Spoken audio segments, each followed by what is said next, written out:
is up, guys? Evergreen Fly Guy here. We're gonna do another fly tying video because that's all I've been about lately.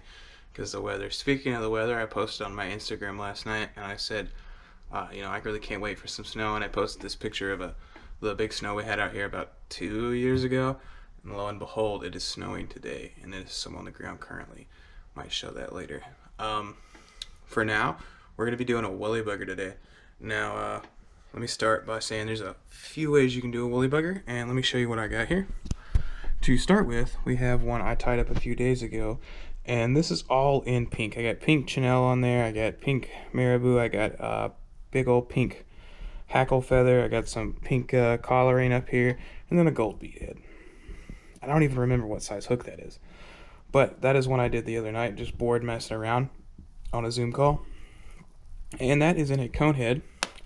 Here is the one we're going to be doing basically. I don't know if I'm going to keep that orangey collar up there, but the theme to this one is all kind of peach and light brown stuff. And this is in a size 2. This is much bigger than the previous one, and this has a bead head. And of course with streamers you can also leave the head off and just have it with not a head for lighter stuff. You can tie a streamer in almost every size. So, not a streamer, you can tie a woolly booger in almost every size, but the woolly booger is a streamer, so that's where that came from. For this one we're using some size 2 streamer hooks. They are a little bit big, so this is probably going to be not for trout, more like, well, I guess you could use it for trout. Bigger trout, like brown trout and stuff. Bigger brown trouts, not the little rainbows and stuff I've been catching the last time I went. But yeah. I was actually making this more toward smallmouth and largemouth, like creek species that are a little bit bigger. I've been on the creek kick lately. And for that tail, we're throwing in a little pearl flash, because I love putting flash in anything that has a tail, because it looks awesome in the water. We got some lead wire to weight it down. We have 20 pack of these 3/16 White River bead heads, and these are great, but with these hooks that I just showed you, the ones we're going to be tying are going to be barbless, because the bead will not go over the barb on this. You don't have to tie on barbless. A lot of people don't. I don't really mind. I fished with barbless hooks and barb hooks, and there is a difference. I mean, obviously barb hooks are easier, but I don't really mind. And we have some peach marabou that's going to go as our tail. We have, I believe this was called ginger hackle feathers, and they are smelly like chickens. I have some what is supposed to be brown chenille, but if you look, it's not necessarily a brown. It feels like a darker pinkish color type thing. I don't know. It goes with the hackle feathers, and it kind of goes with the rest of it. And then on the end, I'm just using some of this something like fire peach or something like that. That one right there that's got the stuff sticking out of it already. It's a part of my super bright steelhead dubbing, which I actually wind up using for everything because they got some really cool flashy colors in there. But I'm going to get everything set up, and then we'll get back to you, and we're going to tie a fly, guys. Alrighty, guys, we are all set up here. Right now I'm just taking a strand of this little what is it? I think it's like, yeah, 0.02 lead wire, and I'm gonna put it midway on the hook shank here, and I'm actually gonna put down quite a bit because we got quite a bit of hook, so we want more weight to keep this dropping in those deep creeks where I plan on fishing this guy at. And I'm just gonna go about, I want to say around ½ an inch of this lead wire wrapped on here. It is quite a bit more than what you would normally do. And then just helicopter or clip your old ends off. If you got a old pair of scissors, your ends off, not old ends. Gosh, where's my head tonight? And then you're left with a cool looking fly already. You got your little lead body and a head there. Now, if you had like an orangey or pink thread, I'd recommend using that. I have this weird brown that kind of fits in with it. Not the best, but it does fit in. And I'm just going to use it. So I'm just going to put some on the body, twist it down in. I believe this is Danville's thread, so not anything uncommon. And I'm pretty sure it's just a standard brown. Just happens to look nice. Now I'm going back and I'm twisting up in this lead wire a little bit to keep it locked in place. Real good. And now I need to get my thread to the back of our hook here. So I'm gonna twist out over here. Getting that right to the bend of that hook there. Put up a couple, set that there. Clip off my tail end there. Now's the part where you're gonna find one of your peach marabou blood quills. Just a good basic sized one. You don't want anything too big. Just one that's got a nice plume to it. I feel like I'm always having trouble ripping off these, getting them out of their thing here. There we go. I'll strip out all this fuzz from the bottom here because we don't need that.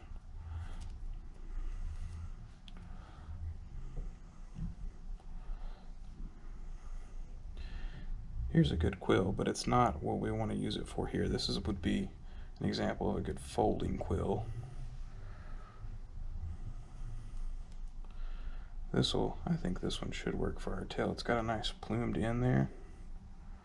Let me look at it, see what it looks like on here.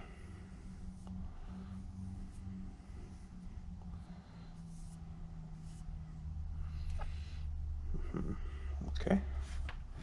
I'll cut our stem down just a little bit to match with our hook shank. I like to put it in right behind this lead wire here. So I'll line up the stem and make sure that looks good, and then I'll lock it in, putting the stem just behind the wire. That way when you're tying it all in together, it flows together. If you need to, you can build up right in here. I just had that lead pop down on me. There we go. Build your thread up in there a little bit. Crank it down on it. Whoop, camera. Crank it down on it real good all the way down. Back down to where we put our thread. Just to the bend of the hook there.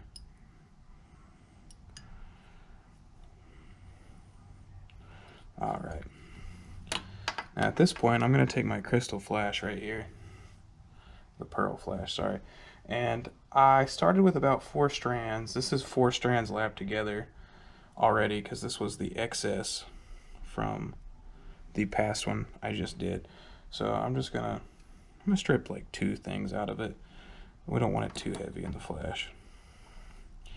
And what I usually do is I'll kind of find the middle point on it and then just drop it right here about where my thread's hanging at, and you can go in and tie that in like that. I got a lot of excess thread here. I'm trying to work with it. Make sure it's all good and tight in because it will pop back up on you.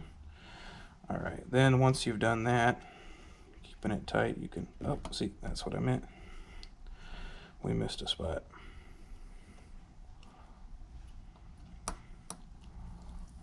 Okay. Alright, even it back out here.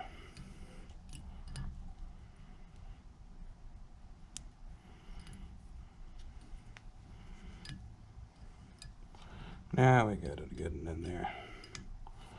Alright, now you can take it, and I like to just take one side to one side, tie it back in so it's sticking on that one side, grab the other side and do the same. Then you got your flash in there.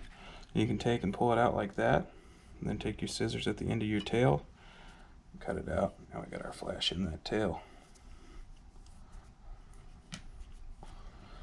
Alright. Now at this point, I'm going to tie in, I'm going to take a good amount of this because this is a big hook shank. Oh, I want to say about 8 inches. Of course, if you don't need it, you can always clip off the excess. And I'm going to go ahead and I'm going to tie it in. And I'm going to put it under the bottom right there and try to hook it at the bottom. No real reason, I just think it ties it in better. You could hook it up at the top if you wanted to. Then I'm going to set my thread forward, and I am going to wrap around. our hook here with our chenille right up the hook shank. Now, if you wanted to, you could use more like I had on that pink, a more puffy chenille. It would look better. I think a more puffier one would. This is a pretty like short-haired tight chenille, and it works for what we're doing, but I think a more puffier one would have been better. Often limited with what I have to use, depending on where I can go to get supplies. I just haven't been able to make it to the good fly shop where I get all my fun stuff at lately. So we're at like Bass Pro and Cabela's, and they're great and all, but oftentimes they're missing something that you want. Now what I did is I just looped it around so I could grab this up top here, and I'm just cutting it off up here at the head. Then I'm going to go ahead and snip it off. I had just the perfect amount there. Alright, now we're going to take one of our hackles here. Try to find the longest one you can, because this is a long, like I said previously, this is a long hook shank. So you want a very long hackle feather. Which I think I found one. I'm going to cut it off. I'm going to strip off these little baby feathers down here, because we don't need those. Those aren't of any use to us.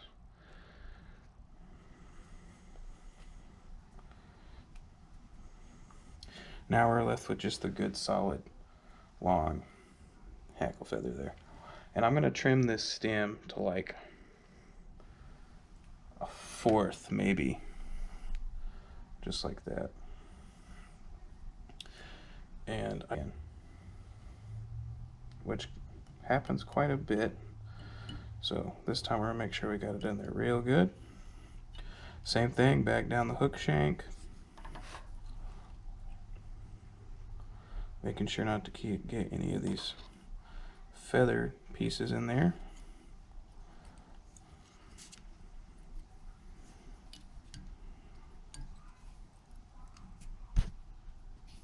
Hit my camera again. There we go. Alright, now again, we're going to unfurl this feather, and we are just going to start twisting. And I like to start going at a pretty good angle with these to start with, because like I said, these aren't the biggest hackle feathers, and this is a big hook shank. And I'm trying to wrap back down about the same angle I took with my thread.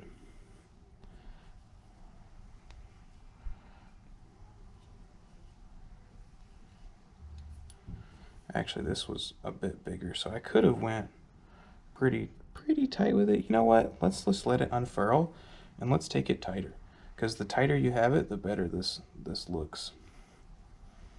And if we can take it tighter, I want to. I was just worried that we wouldn't have enough on the hook shank like my previous one. So, oh yeah, we're already looking better. Tighter, better.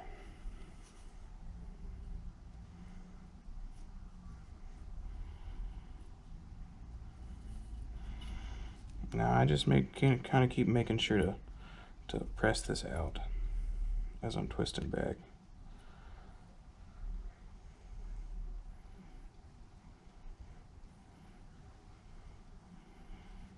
Okay, oops, I lost a piece there for a second. Oh, I got it fixed. There we go. Yeah, as you get to this little end piece, it does get a little tricky. Now I'm just locking this in, trying to make sure I'm not catching anything. Alright, we're nice and locked in. Now we're going to go back up with our thread, and we're just going to go in between these as best as you can. If you can't, you know, it happens. You lose a little bit. But I just try to make it as smooth as possible. And we're also doing this because this is going to help your overall durability of this fly. It's going to help its life in your box too. As it's getting beaten up and stuff, this hackle isn't going to come undone so easy because you have this thread running through here. And I don't have any special trick, guys, for getting that up. Oh gosh, I matted down a huge piece right there.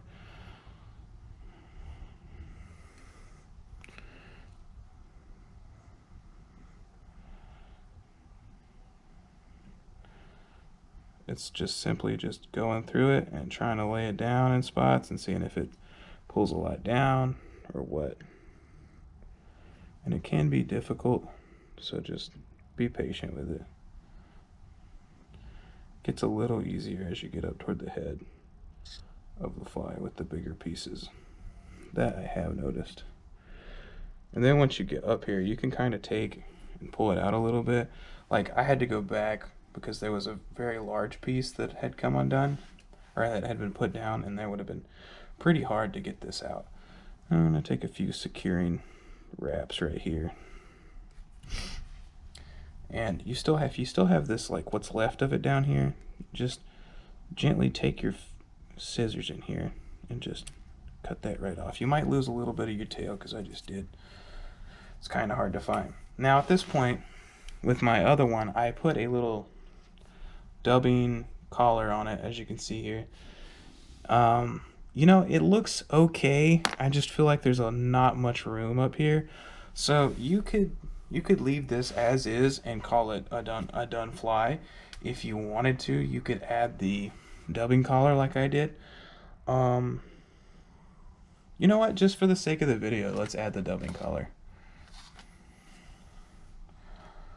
So what I'm doing is I've just got a little bit of that peach dubbing and I'm pulling it apart. You really don't need much for the collar, so I'm just trying to find a nice thin piece. And I'm just spacing it out good. I'm going to drop this down, obviously. Before I do that, I'm going to try to see if I can make a little extra space for this collar. So I'm going to tighten back on this a little bit.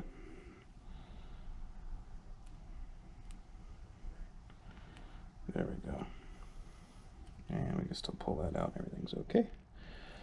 Alright, I'm going to just twist this on and make a nice dubbing string of good size. Make sure it's very tight.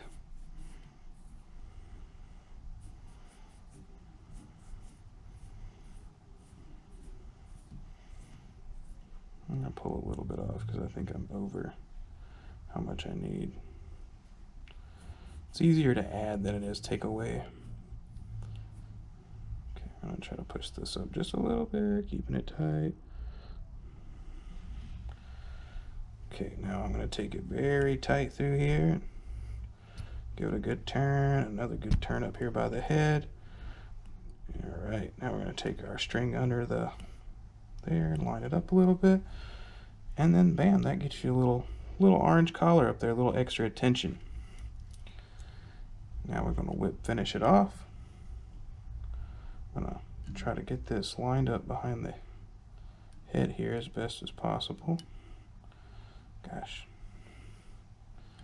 moving all over the place. Oh, that's because it's coming undone right there. A little bit tighter right here.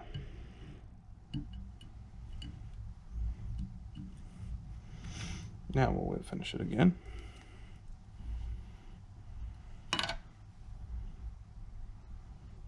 There we go. And we'll call it 4. That might have been 5. Trim off the string here. Now we'll take a little drop of head cement and we'll run it right there up on the head where the string is at. Alright, there we have it, guys. There is the woolly booger bead head in a size 2 in pink. Well, not pink, sorry, in peach. In a peach and brown pattern with little dubbing collar. That's peach. Little tungsten head. I don't really got a name for it because, you know, I don't know how well it'll fish.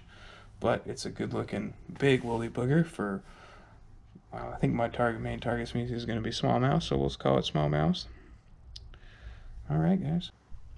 Alright, guys, well, that's been our woolly booger with our peach and browns. Don't have a name for it. We'll just call it the peach woolly booger or something like that, unless there's a special name that I'm not out there seeing. Hope you enjoyed it. Thanks for watching. Told you I'd include a snow clip, so we'll see about that. and I'm gonna be doing some more videos. This is gonna be a part of the top 25 series of the essential flies that I'm doing that on the field and stream list. The woolly booger is on there. We've done the woolly booger just now. Obviously, we've done an elk ear caddis. We did that one. We did the cloister. We did the cloister minnow. That one was a fun one. I got a bunch of those. And I think we've done a few other. Oh, we did a prince nymph. We did a prince nymph as well. We did that in the midnight prince. Gosh, there's a dubbing on my camera lens. Oh gosh, I hope that wasn't there the whole time. But yeah, guys, thanks for watching. Get out there and catch some fish.